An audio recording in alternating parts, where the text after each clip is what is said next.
Monsieur Lacourcière, c'est plus que par un simple hasard si l'on fait cette entrevue au sujet des vieilles forges du Saint-Maurice, dans les jardins même du séminaire de Trois-Rivières, parce que je pense que c'est ici, au séminaire, que l'on trouve le plus grand nombre de documents concernant ces forges du Saint-Maurice.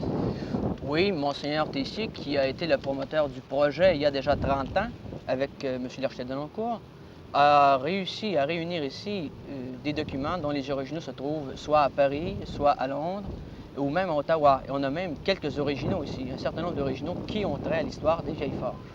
Justement, Monsieur Lacourcière, quelle est cette histoire, en bref, des vieilles forges? D'abord, c'est une histoire qui est assez longue, c'est comme toutes les histoires. Et ça a commencé sous Talon. Talon était à la recherche de mines. Il avait entendu dire que dans les régions de Trois-Rivières, il y avait des mines de fer. Alors, il a décidé de faire des expertises. Il a envoyé 20 barriques de sable ferrugineux en France. Et le rapport qu'il en a eu s'est avéré, disons, valable. Mais il a fallu attendre en 1729 pour que Poulain de Francheville obtienne du roi la permission d'exploiter des forges ici aux Trois-Rivières. Ça a été très lent. Le haut fourneau ne s'est allumé qu'en 1737. Auparavant, on avait envoyé aux États-Unis, en Nouvelle-Angleterre, le maître de forge pour qu'il prenne contact avec les méthodes européennes, les méthodes, excusez, américaines et non plus européennes. En 1938, la production commence.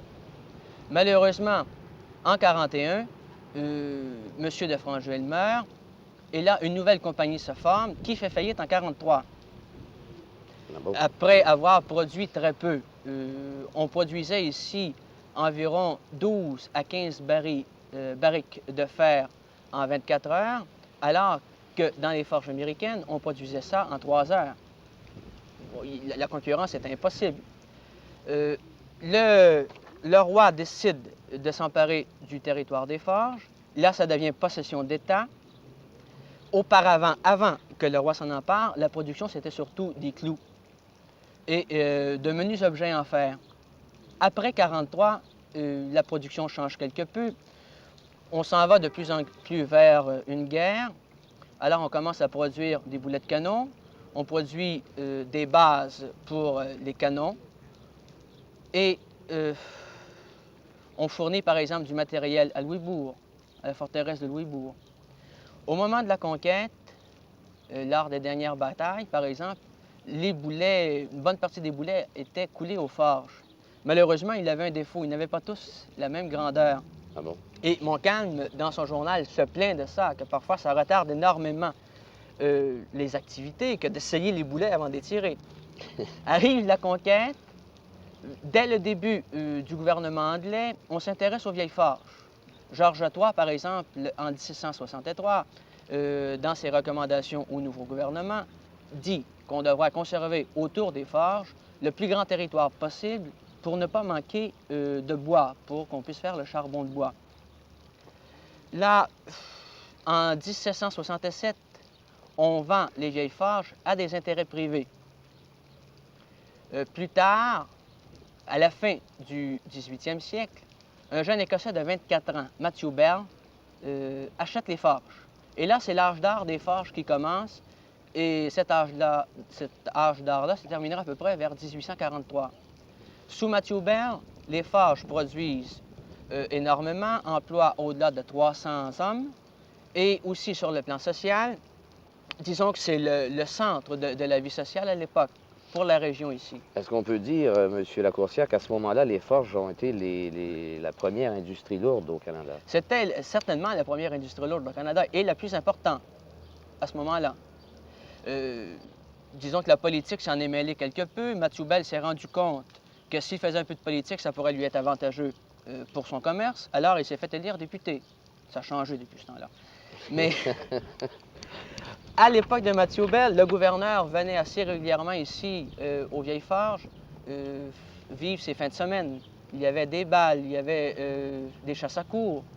C'est ici qu'ont eu lieu les premières chasses à courre. On avait des écuries extraordinaires. On chassait l'ornard sur non seulement le terrain qui appartenait aux forges, mais aussi sur le terrain des particuliers. De préférence au mois d'août, au moment où les blés étaient presque mûrs.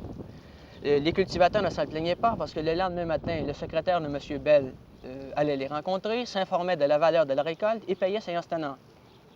Il va sans dire qu'à ce rythme de villa, que les richesses du propriétaire se sont passablement épuisées. Et un commerce qui avait été évalué quelques années auparavant à 250 000 fut revendu à sa mort 25 000 $. Et les hauts fourneaux, ou le haut fourneau s'est éteint en quelle année? En 1883, Pour ne plus jamais... pour ne plus jamais se rallumer, sauf peut-être avec les reconstructions, on ne sait jamais. Il y a un petit détail assez cocasse dans l'histoire des forges. Ça se situe vers 1775, au moment de l'invasion américaine. C'était un nommé Pellissier qui était propriétaire. Il était énormément sympathique à la cause américaine. Il aurait voulu que le Canada s'allie au mouvement d'indépendance américaine. Alors, il fournissait les boulets de canon et aux Américains et aux Canadiens. De sorte que, d'une façon ou d'une autre, qu'on soit dans un camp ou dans l'autre, on recevait ses propres boulets. Et ça s'est assez mal terminé. Pellissier a dû quitter le pays au moment où les Américains se sont retirés. Vous avez là des gravures, M. Lacourcière, que j'aimerais bien voir. La première, elle date de 1844. Ça représente le village des Forges vu de l'autre côté du Saint-Maurice.